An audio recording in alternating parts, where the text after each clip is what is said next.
ಭಯವು ತುಂಬಲ್ಪಟ್ಟಿರುವಂಥ ಈ ಲೋಕದಲ್ಲಿ ಭಯಪಡಬೇಡ ಎಂಬುದಾಗಿ ಹೇಳಲ್ಪಡುವಂಥ ಒಂದೇ ಪುಸ್ತಕ, ಅದು ಸತ್ಯವೇದ ಪುಸ್ತಕ. ಭಯಪಡಬೇಡ ಎಂಬುದಾಗಿ ಹೇಳಲ್ಪಡುವಂಥ ಒಬ್ಬನೇ ದೇವರು, ಕರ್ತನಾದಂಥ ಯೇಸು ಕ್ರಿಸ್ತನು. ಪ್ರಿಯರಾದವರೇ, ಇಂದಿನ ಧ್ಯಾನಕ್ಕಾಗಿ ಯೆಶಾಯ ಪ್ರವಾದನೆಯ ಗ್ರಂಥ 41ನೇ ಅಧ್ಯಾಯ ಅದರ 10ನೇ ವಾಕ್ಯದ ಮೊದಲನೇ ಭಾಗವನ್ನು ಇವತ್ತು ನಾವು ಧ್ಯಾನ ಮಾಡಲಿದ್ದೇವೆ. ಇಂದಿನ ಧ್ಯಾನದ ಶೀರ್ಷಿಕೆ ಭಯವನ್ನು ನಾವು ಹೇಗೆ ಜಯಿಸುವುದು, ಹೌ ಟು ಓವರ್ಕಮ್ ಫಿಯರ್. ಈ ಕಾರ್ಯಕ್ರಮವನ್ನು ಕೂಡ ಯಾವುದೋ ಒಂದು ಭಯದಲ್ಲಿ ಕೂತು ನೀವು ನೋಡ್ತಿರ್ಬೋದು. ಆ ಭಯ ನಾನಾ ರೀತಿಯಾದಂಥ ಭಯಗಳಿದೆ, ಅದನ್ನು ನಾವು ನೋಡೋಣ. ಮೊದಲು ಈ ವಾಕ್ಯವನ್ನು ನಾವು ಓದೋಣ.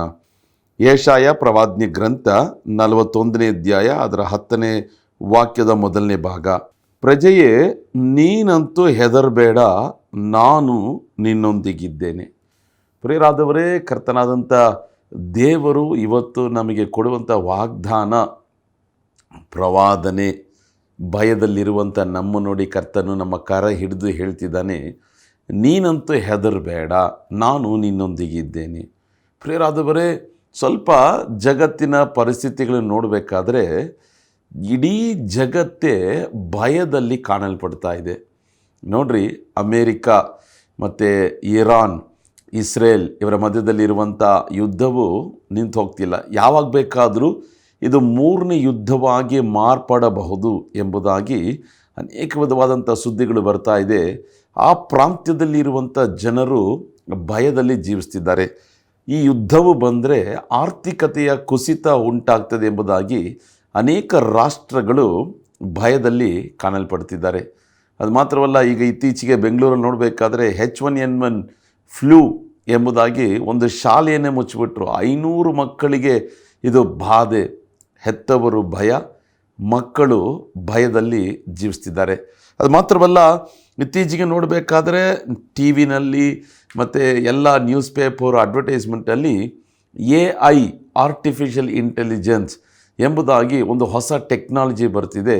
ಒಂದು ವೇಳೆ IT ಕಂಪನಿಗಳಲ್ಲಿ ಲಕ್ಷಾಂತರ ರೂಪಾಯಿ ಸಂಪಾದನೆ ಮಾಡುವಂಥವರು ಕೂಡ ಉದ್ಯೋಗವನ್ನು ಕಳೆದುಕೊಳ್ತಾರೋ ಎಂಬುದಾಗಿ ಭಯದಲ್ಲೇ ಜೀವಿಸ್ತಿದ್ದಾರೆ. ನನ್ನ ಸಂಗಡ ಕೆಲಸ ಮಾಡುವವರು, ನನಗೆ ಪರಿಚಯ ಇರುವಂಥ ಅನೇಕ IT ಕಂಪನಿ ಕೆಲಸ ಮಾಡುವವರು ಹೇಳ್ತಿದ್ದಾರೆ, ಒಂದು ವೇಳೆ ಈ ಹೊಸ ಟೆಕ್ನಾಲಜಿ ಇರೋದರಿಂದ ಮನುಷ್ಯನ ಅಗತ್ಯ ಇರ್ತಿದೆಯೋ ಇಲ್ವೋ ಅದು ಕಡಿಮೆ ಆಗ್ತಿದೆ ಎಂಬುದಾಗಿ ಅವರು ಭಯದಲ್ಲಿ ಜೀವಿಸುವವರಾಗಿ ಕಾಣಲ್ಪಡ್ತಿದ್ದಾರೆ. ಅದು ಮಾತ್ರವಲ್ಲ, ರೋಗದ ನಿಮಿತ್ತವಾಗಿ ಭಯ.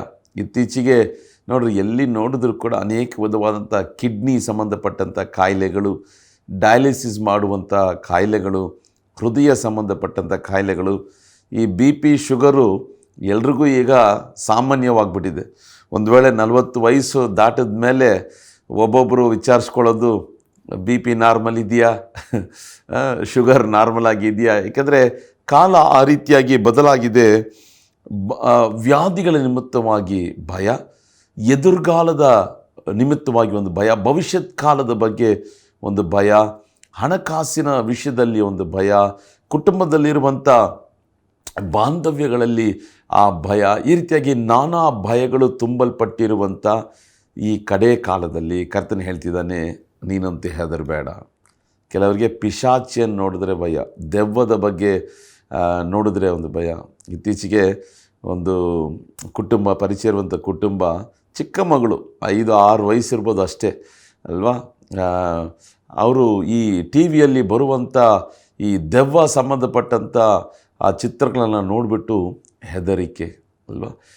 ಕೆಲವು ಗಂಡಂದರಿಗೆ ಹೆಂಡತಿರನ್ನು ನೋಡಿದ್ರೆ ಹೆದರಿಕೆ, ಕೆಲವು ಹೆಂಡತಿಯರಿಗೆ ಗಂಡಂದರನ್ನು ನೋಡಿದ್ರೆ ಹೆದರಿಕೆ, ಕೆಲಸದ ಜಾಗದಲ್ಲಿ ಹೆದರಿಕೆ. ಈ ರೀತಿಯಾಗಿ ನಾನಾ ಭಯಗಳು ಲೋಕದಲ್ಲಿ ತುಂಬಲ್ಪಟ್ಟಿದೆ. ಭಯ ತುಂಬಲ್ಪಟ್ಟಂಥ ಈ ಲೋಕದಲ್ಲಿ ಕರ್ತನ ಸ್ವರ, ಕರ್ತನ ಶಬ್ದ ಹೇಳ್ತದೆ, ನೀನಂತೂ ಹೆದರಬೇಡ.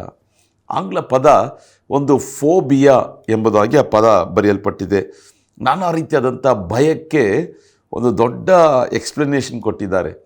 ಈಗ ಹೈಟ್ಸ್, ಎತ್ತರಕ್ಕೆ ಹೋದರೆ ಒಂದು ಭಯ, ಕತ್ತಲೆಯನ್ನು ನೋಡಿದ್ರೆ ಭಯ, ಹಾವುಗಳನ್ನು ನೋಡಿದ್ರೆ ಭಯ, ಕೂಟವನ್ನು ನೋಡಿದ್ರೆ, ದೊಡ್ಡ ಕೂಟ ನೋಡಿದ್ರೆ ಭಯ, ಅಥವಾ ಓದೋದಕ್ಕೆ ಭಯ, ಕೆಲಸ ಮಾಡೋದಕ್ಕೆ ಭಯ, ಮರಣ ಭಯ.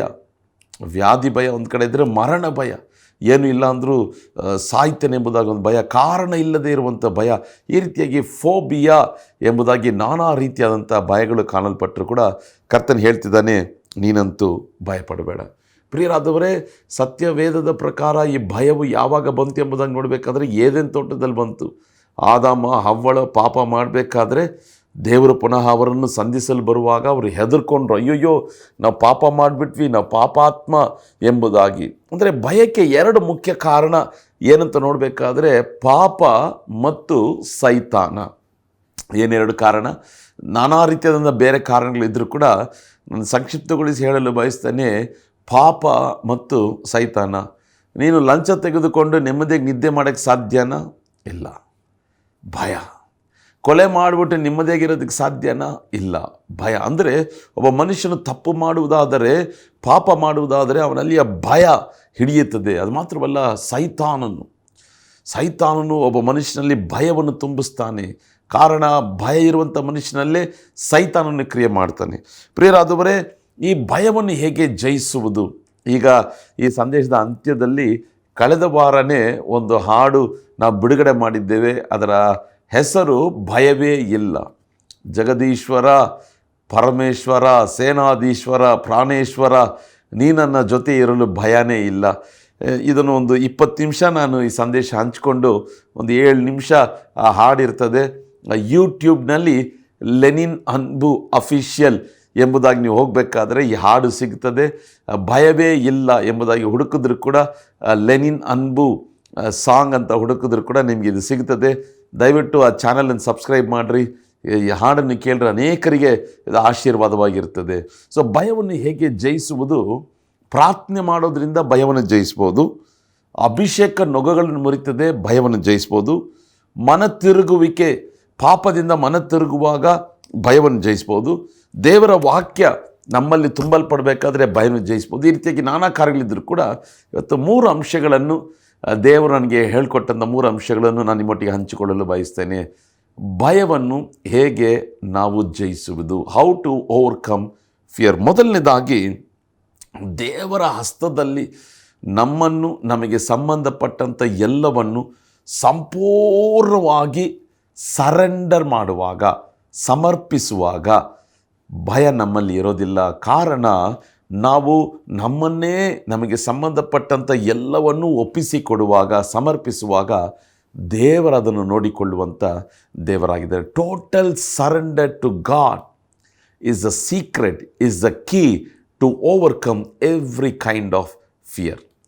ನಾನು ಹಳೆಗಾಲದಲ್ಲಿ ಸಿನಿಮಾ ನೋಡ್ತಿರ್ಬೇಕಾದ್ರೆ 80ರಲ್ಲಿ ರಿಲೀಸ್ ಆದ ಸಿನಿಮಾ ಅಥವಾ 70ರಲ್ಲಿ 90ರಲ್ಲಿ, ಈಗ ಪೊಲೀಸವ್ರು ಬಂದು ವಿಲನ್ ಅವನು ನೋಡ್ಬಿಟ್ಟು ಹ್ಯಾಂಡ್ಸಪ್, ಸರೆಂಡರ್, ಹ್ಯಾಂಡ್ಸಪ್ ಅಂತ ಹೇಳಿದ ತಕ್ಷಣ ಅವ್ರು ಏನು ಮಾಡ್ತಾರೆ, ಆ ವಿಲನ್ 2 ಕೈಗಳನ್ನ ಮೇಲೆ ಕೆತ್ಬಿಡ್ತಾರೆ. ಏನು ಮಾಡೋಕ್ಕೆ ಸಾಧ್ಯ ಇಲ್ಲ. ಕಾರಣ, ಈಗ ಪೂರ್ತಿ ಕಂಟ್ರೋಲು ಆಪೋಸಿಟಲ್ಲಿರುವಂಥ ಆ ಪೊಲೀಸ್ ಹತ್ರ ಇರ್ತದೆ. ಅದೇ ರೀತಿಯಾಗಿ ನಮ್ಮ ಹತೋಟಿಯನ್ನು, ನಮ್ಮ ಕಂಟ್ರೋಲನ್ನು ನಾವು ಕಳ್ಕೋಬೇಕು. ದೇವರ ಕರದಲ್ಲಿ ಸಂಪೂರ್ಣವಾಗಿ ಒಪ್ಪಿಸಿಕೊಡಬೇಕು. ದೇವರೇ, ನೀನು ಸಿಂಹಾಸನದಲ್ಲಿ ಕೂತಿದ್ದೀಯಾ, ನೀನು ಎಲ್ಲವನ್ನು ನೋಡಿಕೋ ಎಂಬುದಾಗಿ ದೇವರ ಕರದಲ್ಲಿ ಒಪ್ಪಿಸಿಕೊಡುವಾಗ ದೇವರು ಎಲ್ಲವನ್ನು ನೋಡ್ಕೊಳ್ತಾನೆ. ನಮ್ಮ ಹೃದಯದಲ್ಲಿ ಭಯನೇ ಇರಲ್ಲ. ಇದು ನನ್ನ ಕಷ್ಟ, ಇದು ನಾನು ಸಂಧಿಸಬೇಕಾದಂಥ ಸವಾಲು, ಇದು ನನ್ನ ಹೋರಾಟ ಎಂಬುದಾಗಿ ನೀವು ಯೋಚಿಸುವ ತನಕ ಅದು ನಿಮ್ಮ ಕಷ್ಟ, ನಿಮ್ಮ ಹೋರಾಟ, ನಿಮ್ಮ ಸವಾಲು. ದೇವರೇ, ಇದು ಎಲ್ಲವನ್ನು ನಿನ್ನ ಕರದಲ್ಲಿ ಒಪ್ಪಿಸ್ಕೊಡ್ತೀನಿ ಎಂಬುದಾಗಿ ದೇವರ ಕರದಲ್ಲಿ ಒಪ್ಪಿಸ್ಕೊಡುವಾಗ ಅದು ಆತನ ಸವಾಲು, ಆತನ ಯುದ್ಧ, ಆತನ ಹೋರಾಟ, ಆತನ ಎಲ್ಲವನ್ನು ನೋಡಿಕೊಳ್ಳುವ. ಈಗ ಏನೋ ಒಂದು ಅಗತ್ಯ ಇದೆ, ನಾಳೆ ನೀವು ಅದನ್ನು ಸಂಧಿಸಬೇಕು ಅಥವಾ ಮುಂದಿನ ವಾರ ಆ ಹಣವನ್ನು ಕೊಡಬೇಕು. ಈಗ ನಿಮ್ಮಲ್ಲಿ ಭಯ ಇರ್ತದೆ, ಅಯ್ಯೋ ಈ ಸಾಲಗಾರರಿಗೆ ಹೇಗೆ ಕೊಡ್ತೀನಿ ಎಂಬುದಾಗ. ಆದರೆ ದೇವರ ಕರದಲ್ಲಿ ಒಪ್ಪಿಸಿಕೊಡುವಾಗ, ದೇವರೇ ನೀನು ಎಲ್ಲವನ್ನೂ ನೋಡ್ಕೊಳ್ತೀಯ ಎಂಬುದಾಗಿ ಒಪ್ಪಿಸಿಕೊಡುವಾಗ ನಿಮ್ಮಲ್ಲಿ ಭಯ ಇರೋಲ್ಲ. ಕಾರಣ, ದೇವರಿದನ್ನು ನೋಡಿಕೊಳ್ಳುತ್ತಾನೆ ಎಂಬುದಾಗಿ ನಂಬಿಕೆ ಅದ್ಭುತವನ್ನು ಕೊಂಡು ಬರ್ತದೆ. ಇದಕ್ಕೆ ಆಧಾರವಾಗಿ ಆದಿಕಾಂಡ 22ನೇ ಅಧ್ಯಾಯ ನಿಮ್ಮ ಮನೇಲಿ ಓದ್ಕೊಳ್ರಿ. ದೇವರ ಅಬ್ರಹಾಮನ್ಗೆ ಹೇಳ್ತಾನೆ, ನಿನ್ನ ಒಬ್ಬನೇ ಮಗನಾದಂಥ ಈಸಾಕನನ್ನು ಬಲಿ ಕೊಡು. ಒಬ್ಬ ತಂದೆ ತನ್ನ ಸ್ವಂತ ಮಗನನ್ನು ಬಲಿ ಕೊಡಬೇಕಂದ್ರೆ ಎಷ್ಟು ವೇದನೆ, ಭಯ ಇರ್ತದೆ. ಕಾರಣ, ತಾನೇ ಕತ್ತಿಯನ್ನು ತೆಗೆದು ಕೊಲೆ ಮಾಡಬೇಕು. ಆದರೆ ಅಬ್ರಹಾಮನ ಹೃದಯದಲ್ಲಿ ಭಯನೇ ಇರಲಿಲ್ಲ. ಆತನ ನಂಬಿಕೆ ಮಾತುಗಳನ್ನು ಆಡ್ತಾನೆ, ಮಗ ಕೇಳ್ತಾನೆ, ಅಪ್ಪ ಕತ್ತಿ ಇದೆ, ಅಪ್ಪ ಕಟ್ಟಿಗೆಗಳಿದೆ, ಬೆಂಕಿ ಇದೆ, ಬಲಿ ಕೊಡಲು ಕುರಿಯಲ್ಲಿ, ಯಜ್ಞಕ್ಕೆ ಆ ಕುರಿಯಲ್ಲಿ, ಟಗರಿಯಲ್ಲಿ. ಆಗ ಅಬ್ರಹಾಮನು ಹೇಳ್ತಾನೆ, ದೇವರು ನೋಡ್ಕೊಳ್ತಾನೆ. ಅಂದರೆ ಅದರ ಅರ್ಥ ಏನು? ದೇವರ ಕರದಲ್ಲಿ ಒಪ್ಪಿಸಿಕೊಟ್ಬಿಟ್ಟ, ದೇವರು ನೋಡ್ಕೊಳ್ತಾನೆ. ಆದ್ದರಿಂದ ಅವನ ಹೃದಯದಲ್ಲಿ ಭಯನೇ ಇರಲಿಲ್ಲ. ಇವತ್ತು ನಿಮ್ಮ ಎಲ್ಲ ಸವಾಲುಗಳು, ನಿಮ್ಮ ಎಲ್ಲ ಭಾರಗಳು, ನಿಮ್ಮ ಎಲ್ಲ ಹೋರಾಟಗಳು, ಅಗತ್ಯಗಳು ದೇವರ ಕರದಲ್ಲಿ ಒಪ್ಪಿಸ್ಕೊಡ್ರಿ. ದೇವರೇ ನೀನು ನೋಡ್ಕೋ ಸ್ವಾಮಿ, ನಿನ್ನ ಕರದಲ್ಲಿ ಒಪ್ಪಿಸ್ಕೊಡ್ತೇನೆ. ಕಾರಣ ನೀನು ಸಿಂಹಾಸನದಲ್ಲಿ ಕೂತಿದ್ದೀಯಾ, ರಾಜನ ಹೃದಯವು ನಿನ್ನ ಕೈಯಲ್ಲಿದೆ, ನೀರು ಕಾಲುವೆಗಳ ಹಾಗೆ ಅದನ್ನು ತಿರುಗಿಸ್ತೀಯ. Total surrender to God. ಅದರ ಬಗ್ಗೆ ಚಿಂತನೆ ಇರಬಾರ್ದು, ದೇವರ ನೀನು ನೋಡ್ಕೋ ಎಂಬುದಾಗಿ. ಆಗ ನಮ್ಮ ಹೃದಯದಲ್ಲಿ ಭಯ ಇರಲ್ಲ, ಕಾರಣ ದೇವರೆಲ್ಲವನ್ನು ನೋಡ್ಕೊಳ್ತಾನೆ. ಈಗ ಹನ್ನಳು 1 ಸಮುವೇಲ 2ನೇ ಅಧ್ಯಾಯ 3ನೇ ಅಧ್ಯಾಯವನ್ನು ಓದಬೇಕಾದ್ರೆ, ತಾನು ಹೆತ್ತಂಥ ಮಗ ಸಮುವೇಲನನ್ನು ಆಲಯದಲ್ಲಿ ಹೋಗ್ಬಿಡ್ತಾಳೆ. ಆಲಯದಲ್ಲಿ ಏಲಿ ಅಂತ ಒಬ್ಬ ಯಾಜಕ ಇರ್ತಾನೆ, ಅವನಿಗೆ 2 ಮಕ್ಕಳಿರ್ತಾರೆ. 2 ಮಕ್ಕಳು ಮೋಸ, ವ್ಯಭಿಚಾರ ಮಾಡುವವರು, ದರೋಡೆ ಮಾಡುವವರು, ದೇವರ ಕಾಣಿಕೆಯನ್ನು ಕದ್ಕೊಳ್ತಿದ್ದರು. ಅದರ ಹಣ್ಣಲ್ಲಿ ಏನು ಮಾಡಿದ್ಲು? ಭಯ ಇಲ್ಲದೆ ಸಮುವೇಲನನ್ನು ಅಲ್ಲಿ ಬಿಟ್ಲು. ಕಾರಣ, ನಾನು ದೇವರ ಕರದಲ್ಲಿ ಒಪ್ಪಿಸ್ಕೊಡ್ತಿದ್ದೇನೆ. I am surrendering into the hands of God. ದೇವರು ನೋಡ್ಕೊಳ್ತಾನೆ. ಆದ್ದರಿಂದ ಭಯ ಇಲ್ಲದೆ ಅವಳು ಹೋದ್ಲು. ಪ್ರಿಯರಾದವರೇ, ಆದ್ದರಿಂದ ಭಯವನ್ನು ಜಯಿಸುವುದು ಹೇಗೆ?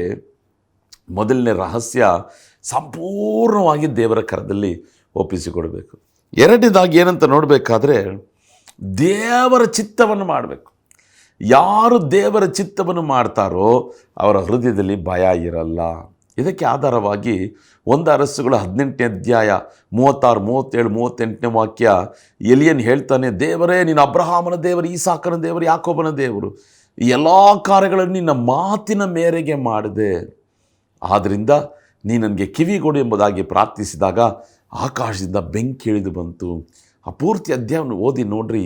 ಎಲಿಯನ ಮುಂದೆ 850 ಸುಳ್ಳು ಪ್ರವಾದಿಗಳಿರ್ತಾರೆ, ಬಾಳನ ಪ್ರವಾದಿಗಳಿರ್ತಾರೆ. ಇವನು ಒಬ್ಬನೇ ಮನುಷ್ಯ, ಭಯ ಇಲ್ಲ. ಇಡೀ ದೇಶ ಆ ಕರ್ಮೇಲ್ ಬೆಟ್ಟದ ಮೇಲೆ ಬಂದಿರ್ತದೆ, ಎಲಿಯನಲ್ಲಿ ಭಯ ಇಲ್ಲ. ಕಾರಣ, ಇವನು ದೇವರ ಚಿತ್ತಕ್ಕೆ ಒಪ್ಪಿಸಿಕೊಟ್ಟು ದೇವರ ಚಿತ್ತವನ್ನು ಮಾಡುವುದರಿಂದ ಅವನ ಹೃದಯದಲ್ಲಿ ಭಯನೇ ಇಲ್ಲ. ಆಮೇಲೆ ಇವತ್ತು ಒಂದು ವೇಳೆ ನಿಮ್ಮ ಮ್ಯಾರೇಜು ದೇವರ ಚಿತ್ತ ಇಲ್ಲ ಅಂದರೆ ಭಯ ಯಾವಾಗಲೂ ಇರುತ್ತೆ. ಅಯ್ಯೋ ಏನಾಗುತ್ತೋ ಗೊತ್ತಿಲ್ಲ. ಒಂದು ಬಿಸ್ನೆಸ್ಸು ದೇವರ ಚಿತ್ತ ಇಲ್ಲದೆ ಅದನ್ನು ಶುರು ಮಾಡಿದ್ರೆ ಹೃದಯದಲ್ಲಿ ಭಯ ಇರುತ್ತೆ. ಸೇವೆ ದೇವರ ಚಿತ್ತ ಇಲ್ಲ ಅಂತ ಗೊತ್ತಿದ್ದರೂ ಅದನ್ನು ಮಾಡುವುದಾದರೆ ಹೃದಯದಲ್ಲಿ ಭಯ ಇರ್ತದೆ.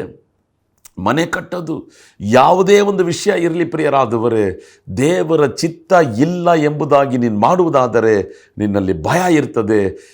ಅದು ಕಷ್ಟವಾಗಿದ್ದರೂ ದೇವರ ಚಿತ್ತಕ್ಕೆ ಒಪ್ಪಿಸಿಕೊಟ್ಟು ದೇವರ ಚಿತ್ತದಂತೆ ನೀನು ನಡೆಯುವುದಾದರೆ ನಿನ್ನಲ್ಲಿ ಭಯ ಇರುವುದೇ ಇಲ್ಲ.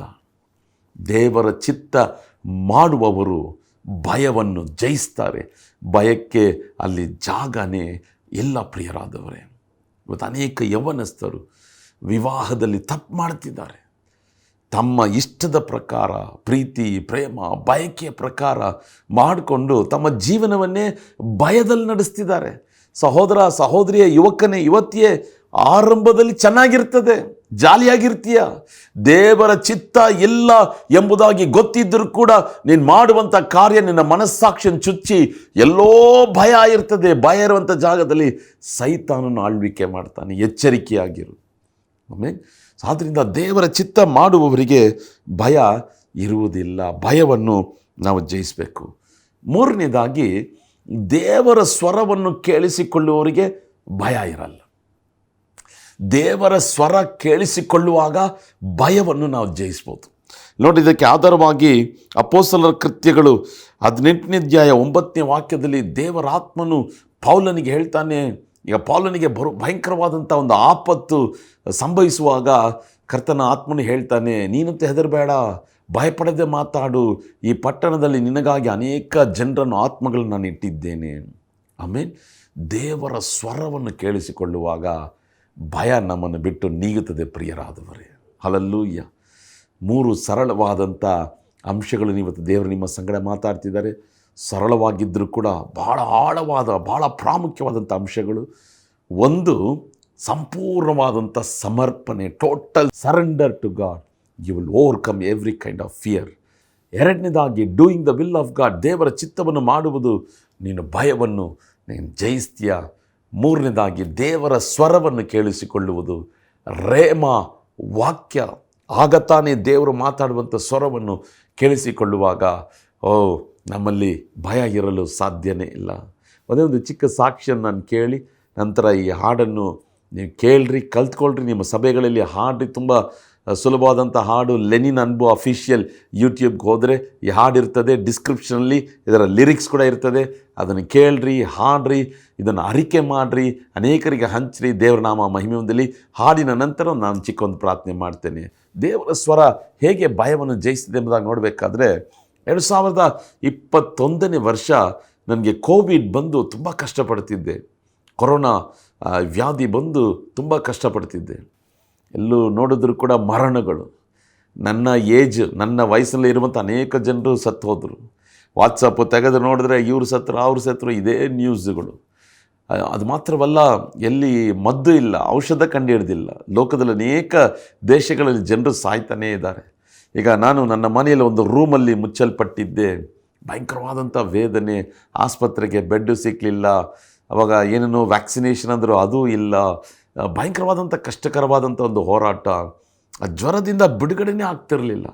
ಅದು ಇವಾಗ ನೆನೆಸಿದ್ರು ಕೂಡ ಒಂಥರ ಮನಸ್ಸಿಗೆ ವೇದನೆ ಆಗ್ತದೆ. ಕಾರಣ ಆ ಮಾತ್ರೆ ನುಂಗಿ ಸ್ವಲ್ಪ ಹೊತ್ತು ನನ್ನ ಬೆಡ್ಡು ಪೂರ್ತಿ ಒದ್ದೆ ಆಗ್ತಿತ್ತು. ನೀರು ಶರೀರದಲ್ಲಿರುವಂಥ ನೀರೆಲ್ಲ ಹೊರಗೆ ಬರ್ತಿತ್ತು. ಮತ್ತು ಒಂದು 1 ಅವರ್ ಬಿಡುಗಡೆ, ಮತ್ತೆ ಫೀವರು. ಏನೇ ಮಾಡಿದ್ರೂ ಕಡಿಮೆ ಆಗ್ತಿರಲಿಲ್ಲ. ನಿಮೋನಿಯಾ ಬೇರೆ ಅಟ್ಯಾಕ್ ಆಗಿತ್ತು. ಸ್ಕ್ಯಾನ್ ಮಾಡಿದಾಗ ಲಂಗ್ಸ್ಗಳೆಲ್ಲ ನಿಮೋನಿಯಾ, ನೀರು ಸೇರಿಕೊಂಡಿತ್ತು. ಕೋವಿಡು. ಈ ಥರ ಕಷ್ಟಪಡ್ತಿರುವಂಥ ಪರಿಸ್ಥಿತಿಯಲ್ಲಿ ವೇದನೆ, ಹತ್ತಿರಕ್ಕೂ ಯಾರು ಬರೋಕ್ಕೆ ಸಾಧ್ಯ ಇಲ್ಲ. 2 ಮಕ್ಕಳು, ಚಿಕ್ಕ ಮಕ್ಕಳು, ಹತ್ತಿರ ಬರೋಕ್ಕೆ ಸಾಧ್ಯ ಇಲ್ಲ. ವೈಫು ಬರೋಕ್ಕೆ ಸಾಧ್ಯ ಇಲ್ಲ, ತಾಯಿ ಬರೋಕ್ಕೆ ಸಾಧ್ಯ ಇಲ್ಲ, ಯಾರು ಡಾಕ್ಟ್ರು ಬರೋದಕ್ಕೂ ಸಾಧ್ಯನೇ ಇಲ್ಲ. ಕಷ್ಟಪಡ್ತಿರ್ಬೇಕಾದ್ರೆ ಒಂದು ದಿನ ರಾತ್ರಿ 2 ಗಂಟೆ ಇರ್ಬೋದು, ರೆಸ್ಟ್ ರೂಮ್ಗೆ ಹೋಗೋಣ ಅಂತ ನಾನು ಬಾಗಿಲು ತೆರೆದೆ. ನನ್ನ ಕಿವಿಗಳಲ್ಲಿ ದೇವರು ಮಾತಾಡಿದ್ರು, ಅನ್ಬು, ಭಯಪಡಬೇಡ, ಪರಿಶುದ್ಧನು ನಿನ್ನ ಸಂಗಡ ಇದ್ದಾನೆ. Do not be afraid, the holy one is with you. ಪರಿಶುದ್ಧನು ನಿನ್ನ ಸಂಗಡ ಇದ್ದಾನೆ. ಈ ಒಂದು ಮಾತು ನನ್ನ ಹೃದಯದಲ್ಲಿ, ನನ್ನ ಪ್ರಾಣ ಆತ್ಮ ಶರೀರದಲ್ಲಿದ್ದಂಥ ಆ ಆತಂಕ, ಗಾಬರಿ, ದಿಗಿಲು, ಹೆದರುವಿಕೆ, ಭಯ ಅದು ಕಣ್ಮರೆ ಆಯಿತು. ಆಮೇಲೆ ದೇವರು ಮಾತಾಡುವಂಥ ಸ್ವರ ನಮ್ಮಲ್ಲಿರುವಂಥ ಭಯವನ್ನು ನೀಗಿಸುತ್ತದೆ. ಇವತ್ತು ಯಾಕೆ ನೀನು ಹೆದರ್ತಾ ಇದೆಯಾ? ದೇವರ ಸ್ವರ ಇಲ್ಲ. ದೇವರ ಸ್ವರ ಇರುವುದಾದರೆ ಕೆಂಪು ಸಮುದ್ರವಾಗಿರಲಿ, ಮುಂದೆ ಗೋಲ್ಯಾತ್ ಇರಲಿ, ಉಕ್ಕಿ ಹರಿಯುವಂಥ ಯೋರ್ದಾನ್ ಹೊಳೆ ಆಗಿರಲಿ, ವೈರಿಗಳು ನಿನ್ನನ್ನು ಆವರಿಸಿಕೊಳ್ಳಲಿ, ಮಂತ್ರವಾದಿಗಳು ಹೇರಾಳವಾದಂಥ ಮಂತ್ರಗಳನ್ನು ಮಾಡಲಿ. ನಿನ್ನಲ್ಲಿ ದೇವರ ಸ್ವರ ಇರುವುದಾದರೆ ನೀನು ಯಾವುದಕ್ಕೆ ಹೆದರೋದಿಲ್ಲ. ಕಾರಣ ಇವೆಲ್ಲವುಗಳಿಗಿಂತ, ಗೋಲ್ಯಾತ್ಗಿಂತ, ಕೆಂಪು ಸಮುದ್ರಕ್ಕಿಂತ, ಫರೋಹನಿಗಿಂತ, ಹಾಮಾನ್ಗಿಂತ, ಮಾಟ ಮಂತ್ರಗಳಿಗಿಂತ, ಶತ್ರುವಿಗಿಂತ, ಲೂಸಿಫರ್ಗಿಂತ ನಿನ್ನ ಒಳಗೆ ಇರುವಂಥ ದೇವರ ಸ್ವರ ಬಲವುಳ್ಳದ್ದು. Amen. The voice of God that you carry inside you is greater, is the greatest power, has the greatest power over every power of the enemy, over every power of the challenges that is in the world. ಈ ಸ್ವರ ಬಂದಿದ ತಕ್ಷಣ ಒಂದು ಧೈರ್ಯ. ಆದ್ದರಿಂದ ಭಯವನ್ನು ಹೇಗೆ ಜಯಿಸೋಕ್ಕೆ ಸಾಧ್ಯ? ದೇವರ ಸ್ವರ ಕೇಳಿಸ್ಕೋಬೇಕು. ಮನುಷ್ಯನು ರೊಟ್ಟಿ ತಿಂದು ಮಾತ್ರವಲ್ಲ, ದೇವರ ಬಾಯಿಂದ ಹೊರಡುವಂಥ ಪ್ರತಿ ಮಾತಿನಿಂದಲೂ ಬದುಕ್ತಾನೆ. ಅದರ ಪ್ರತಿ ಮಾತಿನಿಂದಲೂ ಪ್ರತಿನಿತ್ಯವೂ ದೇವರ ನಮ್ಮ ಸಂಗಡ ಮಾತಾಡುವಂಥ ದೇವರಾಗಿದ್ದಾನೆ. ಆದ್ದರಿಂದ ಪ್ರಿಯರಾದವರೇ, ಇವತ್ತು ಕರ್ತನ ವಾಗ್ದಾನ, ನೀನಂತೆ ಹೆದರಬೇಡ, ನಾನು ನಿನ್ನೊಂದಿಗಿದ್ದೇನೆ. ಭಯಕ್ಕೆ ಕಾರಣ ಪಾಪ, ಸೈತನ ಬಹಳ ಪ್ರಾಮುಖ್ಯವಾದದ್ದು. ನಾನಾ ರೀತಿಯಾದಂಥ ಭಯಗಳು ಅಲ್ವಾ? ಇದನ್ನೆಲ್ಲ ಜಯಿಸಬೇಕಂದ್ರೆ ಒಂದು 3 ಅಂಶಗಳನ್ನು ಇವತ್ತು ಕರ್ತನ ನಮ್ಮ ಸಂಗಡ ಮಾತಾಡಿದ್ದಾನೆ. ಸಂಪೂರ್ಣವಾಗಿ ದೇವರ ಕರದಲ್ಲಿ ಸಮರ್ಪಿಸುವುದು. ನಾನೇನಲ್ಲ, ನೀನೇ ಅಲ್ಲ, ನನ್ನದೇನಲ್ಲ, ನೀನೇ ಅಲ್ಲ. ಎರಡನೇದಾಗಿ ನಾವು ನೋಡಬೇಕಾದ್ರೆ ದೇವರ ಚಿತ್ತವನ್ನು ಮಾಡೋದು, obeying to the will of God, doing the will of God. ಮೂರನೇದಾಗಿ ನಾವು ದೇವರ ಸ್ವರವನ್ನು ಕೇಳಿಸ್ಕೊಳ್ಬೇಕಾದ್ರೆ ನಮ್ಮಲ್ಲಿ ಕಾಣಲ್ಪಡುವಂಥ ಎಲ್ಲ ಭಯದಿಂದ ನಾವು ಬಿಡುಗಡೆ ಹೊಂದಲು ಸಾಧ್ಯ. ಆದ್ದರಿಂದ ಪ್ರಿಯರಾದವರು, ಈಗ ಈ ಹಾಡನ್ನು ಕೇಳ್ರಿ. ನೀ ನನ್ನ ಜೊತೆ ಇರಲು ಭಯವೇ ಎಲ್ಲ, ದೇವರು ಪರಿಶುದ್ಧಾತ್ಮ ನನಗೆ ಕೊಟ್ಟಂಥ ಈ ಹಾಡು ನಾನು ಮತ್ತು ನನ್ನ ಹೆಂಡತಿ ಡಾಕ್ಟರ್ ವಿನೀತಾ ಪ್ರೀತಿ ನಾವಿಬ್ಬರು ಸೇರಿ ಇದನ್ನು ಹಾಡಿದ್ದೇವೆ. ದಯವಿಟ್ಟು ಕೇಳ್ರಿ, ನಂತರ ನಾವು ಪ್ರಾರ್ಥನೆ ಮಾಡಿ ಮುಗಿಸೋಣ.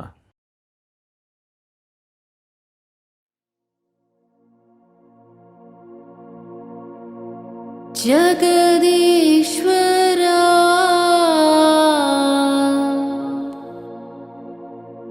ಪರಮೇಶ್ವರ ಸೇನಾಧೀಶ್ವರ ಪ್ರಾಣೇಶ್ವರ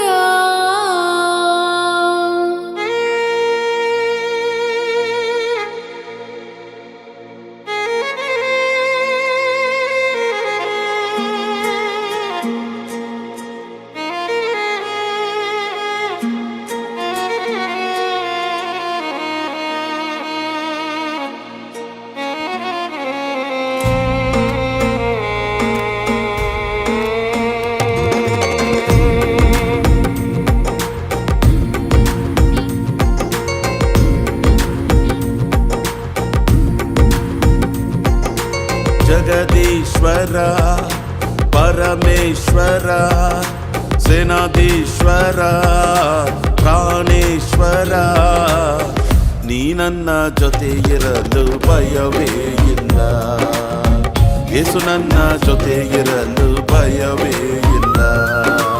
ಜಗದೀಶ್ವರ ಪರಮೇಶ್ವರ ಸೇನಾಧೀಶ್ವರ ಪ್ರಾಣೇಶ್ವರ ನೀ ನನ್ನ ಜೊತೆ ಇರಲು ಭಯವೇ ಇಲ್ಲ. ಯೇಸು ನನ್ನ ಜೊತೆ ಇರಲು ಭಯವೇ ಇಲ್ಲ. ಭಯವೇ ಇಲ್ಲ, ಭಯವೇ ಇಲ್ಲ, ಭಯವೇ ಇಲ್ಲ, ಭಯವೇ ಇಲ್ಲ.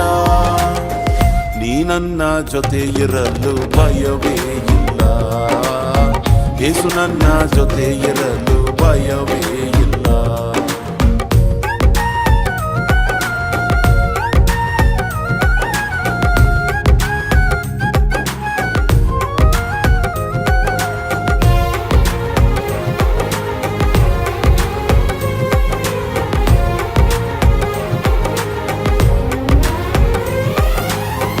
ಇಂದಿನ ದಿನವಾಗಲಿ ನಾಳೆಯ ದಿನವಾಗಲಿ ಕಷ್ಟವೋ ನಷ್ಟವಾಗಲಿ ವ್ಯಾಧಿಯೋ ಮರಣವಾಗಲಿ ನೀ ನನ್ನ ಜೊತೆ ಇರಲು ಭಯವೇ ಇಲ್ಲ. ಯೇಸು ನನ್ನ ಜೊತೆ ಇರಲು ಭಯವೇ ಇಲ್ಲ. ಇಂದಿನ ದಿನವಾಗಲಿ ನಾಳೆಯ ದಿನವಾಗಲಿ ಕಷ್ಟವೋ ನಷ್ಟವಾಗಲಿ ವ್ಯಾಧಿಯೋ ಮರಣವಾಗಲಿ ನೀ ನನ್ನ ಜೊತೆ ಇರಲು ಭಯವೇ ಇಲ್ಲ. ಯೇಸು ನನ್ನ ಜೊತೆ ಇರಲು ಭಯವೇ ಇಲ್ಲ. ಭಯವೇ ಇಲ್ಲ, ಭಯವೇ ಇಲ್ಲ, ಭಯವೇ ಇಲ್ಲ, ಭಯವೇ ಇಲ್ಲ. ನೀ ನನ್ನ ಜೊತೆ ಇರಲು ಭಯವೇ ಇಲ್ಲ. ಯೇಸು ನನ್ನ ಜೊತೆ ಇರಲು ಭಯವೇ ಇಲ್ಲ.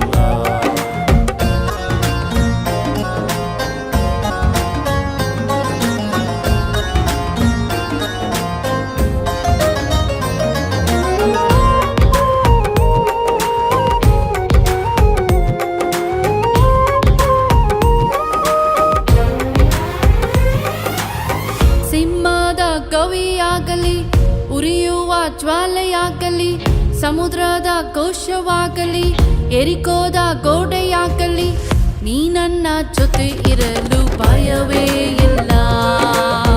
ಯೇಸು ನನ್ನ ಜೊತೆ ಇರಲು ಭಯವೇ ಇಲ್ಲ.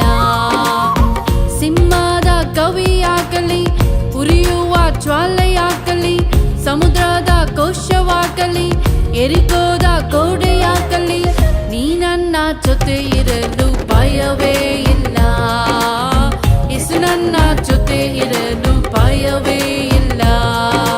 ಭಯವೇ ಇಲ್ಲ, ಭಯವೇ ಇಲ್ಲ, ಭಯವೇ ಇಲ್ಲ, ಭಯವೇ ಇಲ್ಲ. ನೀ ನನ್ನ ಜೊತೆ ಇರಲು ಭಯವೇ ಇಲ್ಲ. ಯೇಸು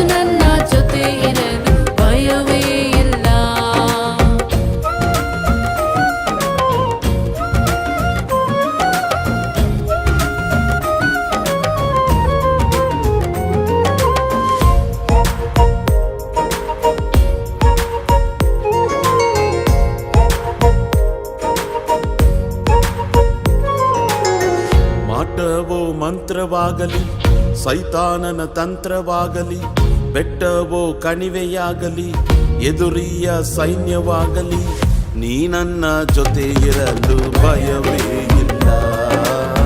ಯೇಸು ನನ್ನ ಜೊತೆ ಇರಲು ಭಯವೇ ಇಲ್ಲ. ಮಾಟವೋ ಮಂತ್ರವಾಗಲಿ ಸೈತಾನನ ತಂತ್ರವಾಗಲಿ ಬೆಟ್ಟವೋ ಕಣಿವೆಯಾಗಲಿ ಎದುರಿಯ ಸೈನ್ಯವಾಗಲಿ ನೀ ನನ್ನ ಜೊತೆ ಇರಲು ಭಯವೇ ಇಲ್ಲ. ಯೇಸು ನನ್ನ ಜೊತೆ ಇರಲು ಭಯವೇ ಇಲ್ಲ. ಭಯವೇ ಇಲ್ಲ, ಭಯವೇ ಇಲ್ಲ, ಭಯವೇ ಇಲ್ಲ, ಭಯವೇ ಇಲ್ಲ. ನೀ ನನ್ನ ಜೊತೆ ಇರಲು ಭಯವೇ ಇಲ್ಲ. ಯೇಸು ನನ್ನ ಜೊತೆ ಇರಲು ಭಯವೇ ಇಲ್ಲ.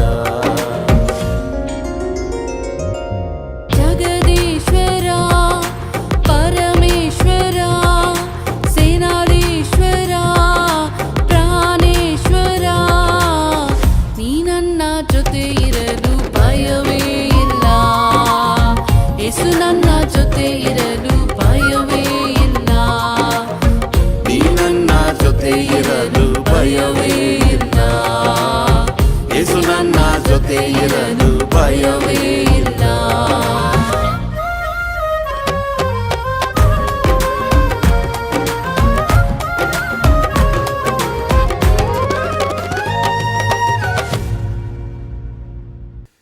ಪ್ರಿಯರಾದವರೇ, ಈ ಹಾಡು ನಿಮಗೆ ನಿಜವಾಗ್ಲೂ ತುಂಬ ಆಶೀರ್ವಾದವಾಗಿತ್ತು ಎಂಬುದಾಗಿ ನಾನು ನಂಬ್ತೇನೆ. ಅನೇಕ ಜನರಿಗೆ ಇದು ಆಶೀರ್ವಾದವಾಗಿದೆ. ಆದ್ದರಿಂದ ಪುನಃ ಇದನ್ನು ಕೇಳ್ರಿ, ಯೂಟ್ಯೂಬ್ನಲ್ಲಿದೆ. ಪುನಃ ಇದನ್ನು ಕೇಳ್ರಿ, ಹಂಚ್ರಿ, ಸಭೆಗಳಲ್ಲಿ ಹಾಡ್ರಿ. ದೇವರ ನಾಮ ಮಹಿಮೆ ಹೊಂದಲಿ. ಯೇಸು ನಮ್ಮ ಜೊತೆ ಇರಲು ಭಯನೇ ಇಲ್ಲ. ಕಣ್ಗಳನ್ನು ಮುಚ್ಚಿ ಪ್ರಾರ್ಥಿಸೋಣ. ನಮ್ಮನ್ನು ಬಹಳವಾಗಿ ಪ್ರೀತಿಸುವಂಥ ಪರಲೋಕದ ತಂದೆಯೇ, ನೀ ನನ್ನ ಜೊತೆ ಇರಲು ಭಯನೇ ಇಲ್ಲ ಸ್ವಾಮಿ. ನೀನಂತೆ ಹೆದರಬೇಡ, ನಾನು ನಿನ್ನೊಂದಿಗಿದ್ದೇನೆ ಎಂಬುದಾಗಿ ವಾಗ್ದಾನ ಕೊಟ್ಟಂಥ ದೇವರು, ವಾಗ್ದಾನದ ಪ್ರಕಾರ ದೇವರೇ, ನಾವು ಭಯ ಇಲ್ಲದ ಜೀವಿತವನ್ನು ನಡೆಸಲು ನಮಗೆ ಕೃಪೆಯನ್ನು ಅನುಗ್ರಹಿಸು. ಈ ಕಾರ್ಯಕ್ರಮ ನೋಡುವಂಥ ಪ್ರತಿಯೊಬ್ಬರನ್ನು ಆಶೀರ್ವದಿಸು. ಯೇಸುವಿನ ನಾಮದಲ್ಲಿ ಪ್ರಾರ್ಥಿಸ್ತೇವೆ ತಂದೆಯೇ, ಆಮೇನ್.